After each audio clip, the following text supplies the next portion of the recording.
하나님의 말씀 시편 73편 24절에서 26절까지 말씀입니다. 시편 73편 24절에서 26절.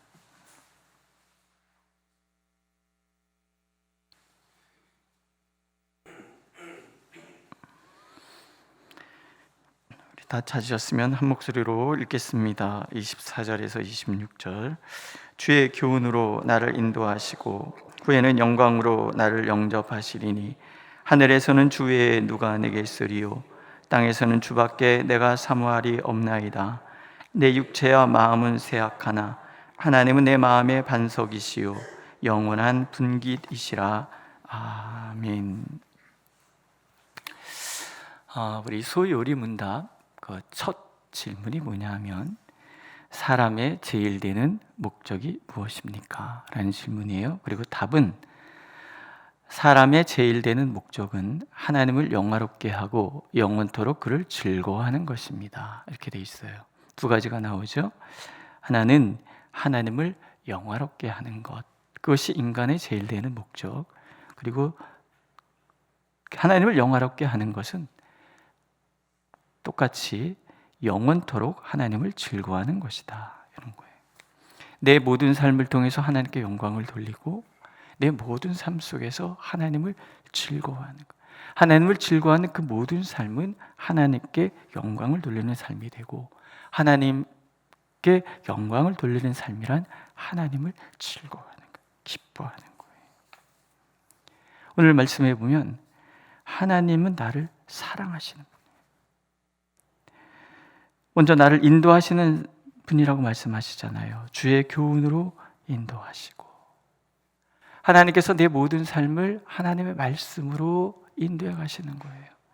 하나님의 말씀대로 내가 살면 모든 위험에서 나를 건져주시는 거예요. 보호하시는 거예요. 내 모든 삶이 하나님의 선한 계획을 이루는 삶이 돼요. 그러고 나서 마침내 나를 영광으로 영접하시는 거예요. 오늘은 나를 하나님의 교훈으로 인도하시고 하나님의 교훈을 따라가는 나의 모든 삶의 마지막은 하나님께서 영광으로 나를 영접해 주시는 거예요. 이게 우리가 하나님의 인도하심을 받는 삶의 모습인 거예요. 이게 하나님 우리가 즐거워해야만 되는 그런 이야기인 거죠. 성경에는 그런 이야기로 가득 차 있어요. 다윗은 시편 23편에서 하나님의 선하심과 인자하심이 영원히 나를 따르리라, 이렇게 말씀하고 있어요. 내 모든 삶의 자리에 하나님이 함께 하시기 때문에 하나님이 함께 하시는 자의 삶은 모든 것에 부족함이 없어요. 푸른 초장 쉴 만한 물가, 하나님이 당신의 이름을 걸고 인도해 가시는 삶, 사망의 음침한 골짜기를 지나도 두렵지 않고 사람의 관계 속에서 언제나 평강의 복을 누리는 그런 삶. 다윗도 그런 고백을 해요. 그래서 우리의 삶이 지금 여기에서 하나님의 그 영광의 보좌까지, 내가 하나님 앞에 서는 그날 하나님께서 나를 기쁨으로 영접해 주시는 거예요. 영광으로 영접해 주시는 거예요. 이게 오늘 나를 인도하시는 하나님의 사랑에 대해서 내가 즐거워하는 거예요. 나는 믿음이 있기도 하고 없기도 하잖아요. 근데 하나님은 나의 믿음의 상태에 따라 나를 사랑하시고 또 사랑하시지 않고 사랑할지 말지를 결정하시는 것이 아니라 하나님의 사랑은 무조건적이에요.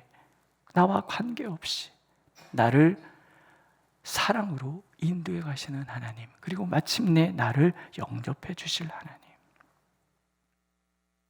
그러기 위해서 하나님께서 치르신 희생이 있잖아요. 예수 그리스도. 나는 내 스스로는 하나님 앞에 하나님의 그 영광의 보좌까지 나갈 수 있는 능력이 없어요. 오늘 얘기하잖아요. 내 마음과 육체는 약합니다. 우리는 그런 사람이에요. 마음도 약하고 육체도 약해요. 몸이 약해서 우리는 병들고 쉬 무너지고 그렇잖아요. 마음도 약해요. 같이 가는 거죠. 마음이 약하면 몸도 약하고, 몸이 약한 사람은 마음도 약하고. 그래서 우리는 늘 흔들린단 말이죠. 늘 흔들리는 그런 우리를 하나님은 붙들어 주시는 거예요. 나의 반석이라고 하시잖아요. 나의 영원한 분기시라고 하시잖아요. 나는 늘 흔들려요. 그런 하나님은 반석이 되셔서 요동하지 않아요. 나는 이랬다 저랬다 해요. 그러나 하나님의 분깃은 영원해요.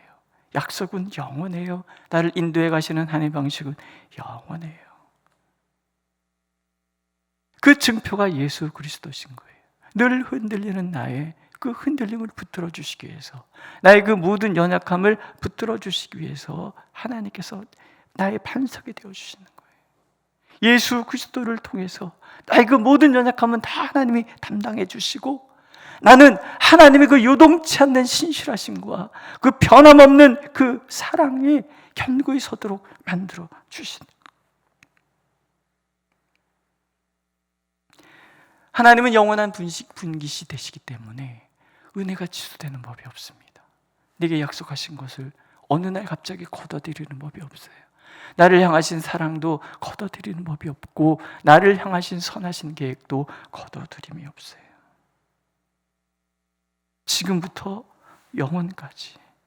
오늘은 은혜, 하나님의 그 교훈으로 인도해 주시고, 마침내는 하나님의 그 영광으로 하나님의 은혜의 부자 앞에 나를 세워주시는 하나님의 그 사랑, 그것이 매일 나의 삶 속에 이루어지도록 하나님은 일하고 계신다라는 거예요. 로마서에 보세요. 자기 아들을 아끼지 아니하시고 우리 모든 사람을 위하여 내주신 이가 어찌 그 아들과 함께 모든 것을 우리에게 주시지 아니하겠느냐.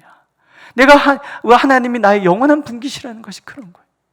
아끼지 않고 아드님을 내어주시는 하나님의 그 사랑은 모든 것을 다 내어주심으로 나를 인도해 가시고, 그러니 나의 삶의 모든 결과는 마침내 선이 되는 거예요. 오늘 이해되지 않고, 오늘 내가 너무 힘든 시간을 보낸다 할지라도 어느 날 하나님 앞에 서는 날 우리는 다 이해가 될 거예요. 정말 이해가 될 거예요. 오늘 나의 삶이, 어떤 분이 그래요. 오늘 나의 삶이 비참했는데 이 모든 비참한 삶이 정말 하나님 앞에 서면 다 이해가 될까요? 요한계시록에 눈물을 닦아주시며 그런 얘기 나오잖아요. 하나님 나라에 도착하면 하나님 우리와 함께 하셔서 모든 눈의 눈물을 닦아주시고, 닦아주신다, 끄집어낸다, 줄줄줄 흐르는 데서 나를 끄집어내는 거예요. 끄집어내는. 더 이상 눈물 흐르지 않는 그런 삶이 살지 않도록 하나님 나를 끄집어내시는 거예요. 어떻게? 함께 하심으로. 이 삶이라는 것 자체가, 죄가 지배하는 삶은 언제나 눈물이 가득한 곳이에요. 부르짖어야 울부짖을 수밖에 없는 그런 상황이 펼쳐지는 거예요. 죽음의 공포가 두려워지는 그런 삶이, 이게 죄악된 삶이라는 거예요. 그런데 하나님이 그 죄악된 삶에 놓여있는 우리의 삶의 자리에 찾아오셔서 나를 구원하시는 거예요. 당신의 목숨보다 내가 소중하다고 얘기해 주시고, 그래서 나를 끄집어내 주시고, 더 이상 나의 눈물이 더 이상 내 눈에서 나오지 않도록 나를 이해시키시고, 그래서 마침내 하나님의 선하심이 이런 거구나, 다 이해하도록 만들어 가실 하나님, 그 하나님이 나의 하나님, 그 하나님을 찬송하는 삶이, 그것이 여호와를 즐거워하는 삶인 거예요. 오늘 큐티 본문이 레이지파에 대한 이야기예요. 특히 레이지파에서 헤만과 아삽과 에단에 대한 이야기예요. 그냥 족보가 그렇게 쭉 나와 있어요. 근데 헤만이나 아삽이나 에단이나 다 레이지파, 레위 후손 세 아드님의 각각 후손들이 있고요. 그래서 그 족보를 가만히 보다 그런 생각이 들었어요. 모든 족보의 마침에 찬송하는 사람이 있어요. 헤만의 할아버지가 사무엘이에요. 사사, 이스라엘 역사 속에서 가장 위대한 사람, 모세 다음으로 제가 이스라엘 역사에서 가장 중요한 사람이라고 생각하는 사람이 사무엘이에요. 그 어머니는 한나. 사무엘의 아들들이 뇌물을 받고 판결을 굽게 했다. 그건 사실은 그 이스라엘 백성들이 왕을 뽑고 싶은 그런 마음에서 험담하는 거죠.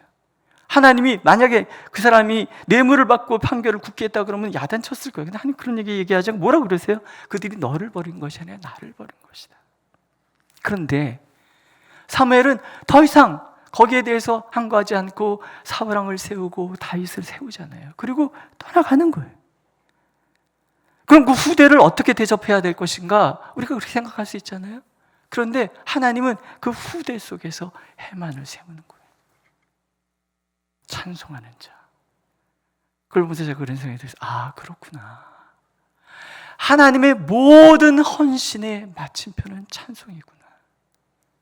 찬송하는 자. 이게 하나님께 주시는 최고의 복인 거예요. 내 후손이 평생을 하나님을 찬송하는 자가 되는 거예요. 내 후대가 영원히 하나님을 즐거워하는 사람이 되는 거예요. 이게 복인 거예요. 믿으세요? 이게 복인 거예요. 내가 오늘 하나님께 영광을 돌리고 하나님을 즐거워하는 삶을 사는 그 삶이 결국은 내 후대가 하나님을 찬송하는 삶을 사는 거예요. 영원히 하나님을 찬송하는 삶이 되는 거예요. 오늘 우리의 삶이 그렇다라는 거예요. 오늘 당장은 이해되지 않아도, 오늘 이해되지 않는 그 삶이 나를 뒤흔든다 할지라도 하나님은 우리의 반석이 되어주셔서 한 분 베푸신 사랑은 결코 취소하지 않는 그 영원한 분깃이 되어주셔서 마침내 나를 하나님의 영광의 보좌 앞에 찬송하는 자로, 기뻐하는 자로 다 이해되었기 때문에, 다 잊어버렸기 때문에 오직 찬송만 남는 그런 삶으로 나를 바꿔 주실 거라는 거예요. 두 가지 얘기.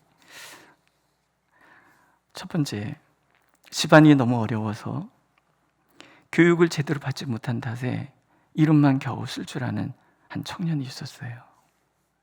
오늘날 모집 공고에 은행 수의 모집 광고가 났어요.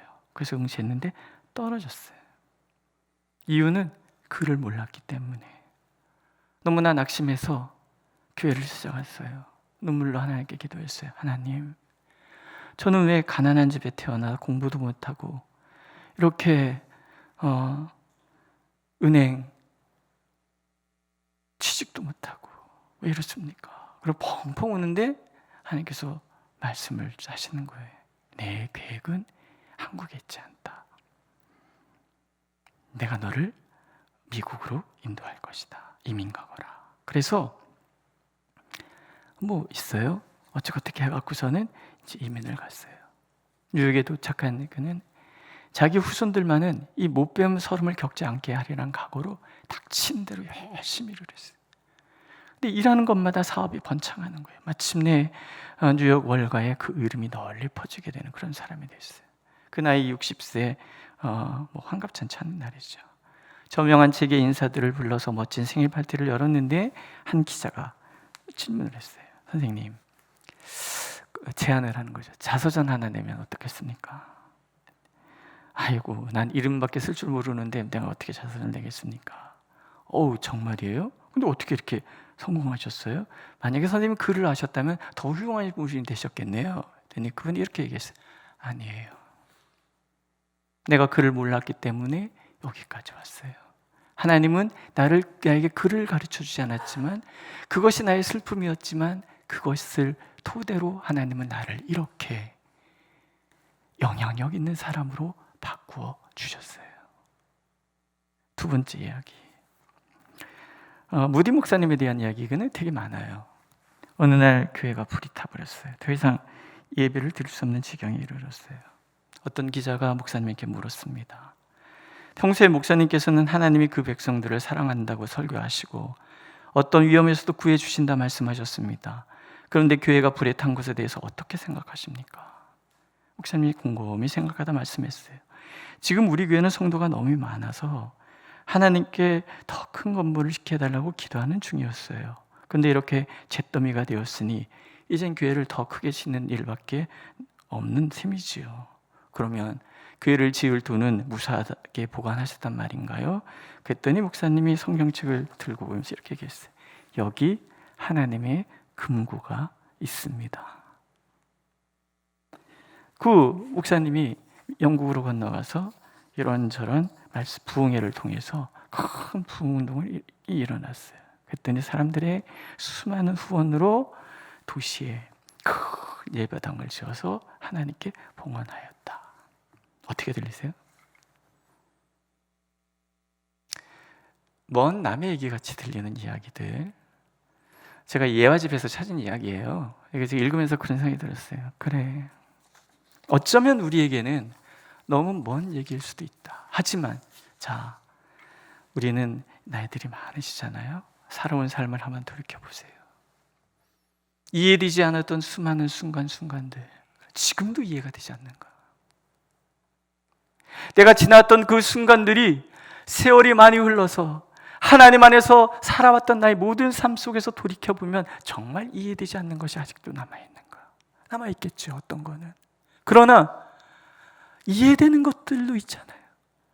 그래서 하나님이 나를 이렇게 인도하셨다는 거, 이해되는 것들이 있잖아요. 당장은 이해되지 않고 막혀있는 듯 하지만 반드시 하나님이 이것을 선한 하나님의 계획 가운데 있었노라고 내게 이해시켜주는 날이 있을 거라는 거예요. 오늘도 하나님은 그렇게 우리를 인도해 가고 계시다는 것을 이런 신앙의 선배들의 사례를 통해서 우리가 알기를 원하시는 거예요.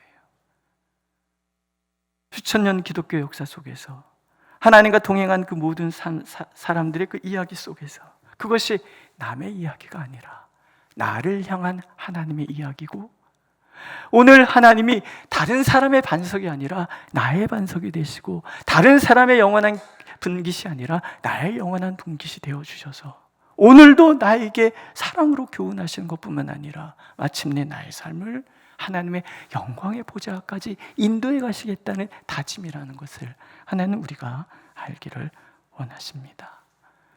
오늘 나의 삶을 무엇을 위하여 살 것인가? 또 어떻게 살 것인가? 하나님은 두 가지를 우리에게 얘기하시는 거죠.